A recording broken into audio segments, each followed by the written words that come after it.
الحمد للہ والصلاۃ لأہلہا اما بعد یا بنی اسرائیل اذکروا نعمتی التی انعمت علیکم وانی فضلتکم علی العالمین۔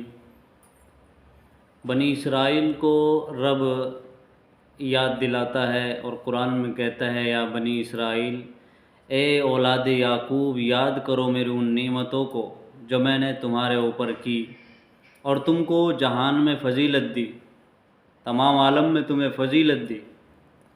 رب یاد دلا رہا ہے کیونکہ میں آپ کو بتا دوں کہ بنی اسرائیل اللہ نے ان کو بہت نوازا۔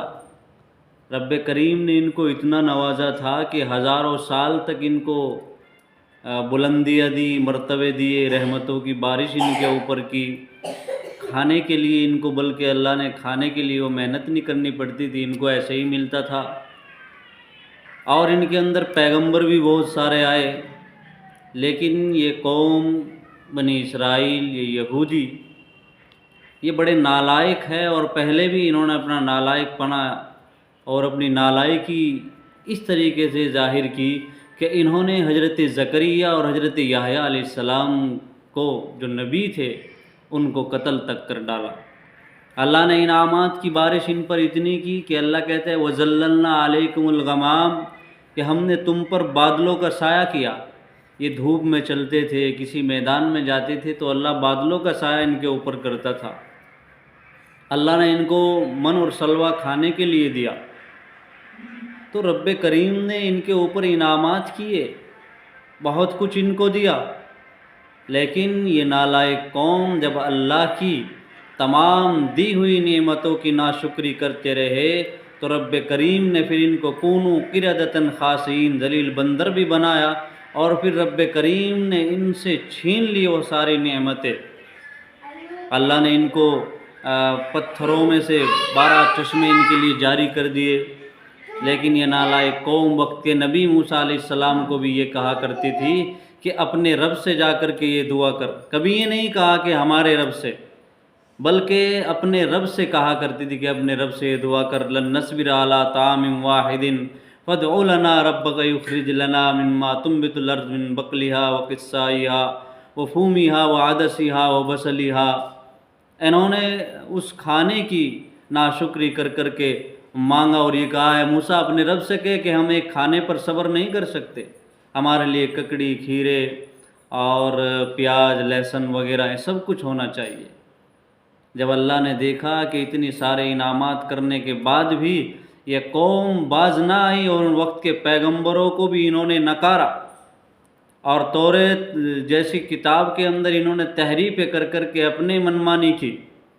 جیسے توریت نے ان کو حکم دیا اس سے الگ ہٹے۔ اللہ نے کہا یوم السبت، تم ہفتے کے دن میں شکار مت کرنا، لیکن انہوں نے ہفتے کے دن شکار کیا، اور جب نہیں مانا تو اللہ نے ان سے یہ ساری نعمتیں چھین لی، اور چھین کر کے کہا علیہم الذل والمسکنہ، کہ ہمیشہ کے لیے ان کے اوپر ذلت اور مسکنت کی مہر لگا دی۔ وباؤ بغضب من اللہ، اور اللہ کا غضب یہ لے کر کے دنیا میں ذلیل و خوار ہوئے۔ اللہ نے ان سے اقتدار اور نعمتیں سب چھین لی، اور اللہ نے یہ کہا تم کبھی بھی کسی طریقے سے اقتدار میں نہیں آ سکتے۔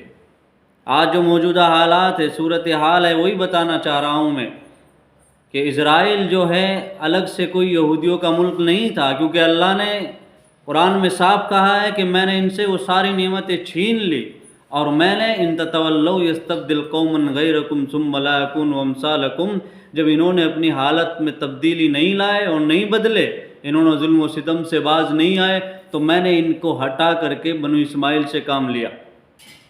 تو اللہ رب العزت نے ان کے اوپر جو انعامات کیے تھے وہ چھین کر کے ذلت المسکنہ کی مہر لگائی، یہ ہمیشہ ذلیل و خوار رہے، اسی لیے ان کا کوئی ملک نہیں تھا۔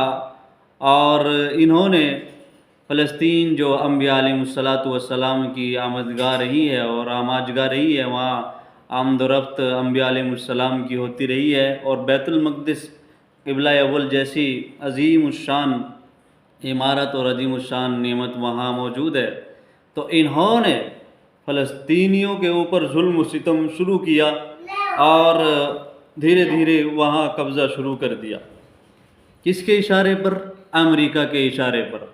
الگ سے کوئی ان کے اوپر وہ نہیں تھی، بلکہ امریکہ کے اور دیگر ممالک جو ان کے ساتھ لگے ان کے اشارے پر، ان کی مدد سے انہوں نے فلسطینیوں پر اور مسلمانوں پر قبضہ شروع کر دیا اور اس جگہ کو اپنے انڈر میں لیا اور وہاں اپنی چھوٹی سی حکومت قائم کی، جس کو اسرائیل کے نام سے جانتے ہیں. بہت پہلے سے یہ فلسطینیوں کے بچوں کے، بڑوں کے، بوڑھوں کے، عورتوں کے اوپر ظلم و ستم کر رہے ہیں. کافی کچھ انہوں نے نقصان کر دیا ہے. میں بتا دینا یہ چاہتا ہوں ان میڈیا کو والوں کو بھی، خاص طور سے اپنے ہندوستان کی میڈیا کو یہ کہنا چاہتا ہوں کہ کان کھول کر کے سن لو. فلسطینی جو ہے، ہمارے ماں بہن بھائی اور بچے، وہاں کے بوڑھے بزرگ جو ہے، اگر آج وہ لڑ رہے ہیں، اگر آج وہ اپنا حق کے لیے لڑ رہے ہیں اور اپنی اس جگہ کو واپس لینے کے لیے لڑ رہے ہیں، تو یہ کوئی بری بات نہیں ہے، یہ ظلم نہیں ہے، یہ ستم نہیں ہے. ہمارے ہندوستان کی میڈیا ان بھکتی میں اتنی ملوث ہو گئی ہے کہ اس کو پتہ نہیں ہے کہ حق کیا ہے، باطل کیا ہے، کچھ نہیں، اور کچھ بھی کہہ دیتے ہیں. اگر حماس نے، فلسطینیوں نے اپنے حقوق کے لیے اسرائیلیوں پر حملہ کیا ہے تو بہت اچھا کیا ہے، 100% اچھا کیا ہے، اس لیے کہ اپنے حق کی لڑائی لڑ رہے ہیں. اور ہمارے ہندوستان کی میڈیا ان کو آتنکی حملہ بول رہی ہے. شرم آنی چاہیے. بالکل اسی طریقے سے جیسے 1601 میں ہندوستان میں انگریز آیا اور دھیرے دھیرے اس نے اپنی ایسٹ انڈیا کمپنی اور ہمارے ہندوستان کے ملک پر قبضہ کرنے کی ایک مشن چلایا اور اس میں وہ کامیاب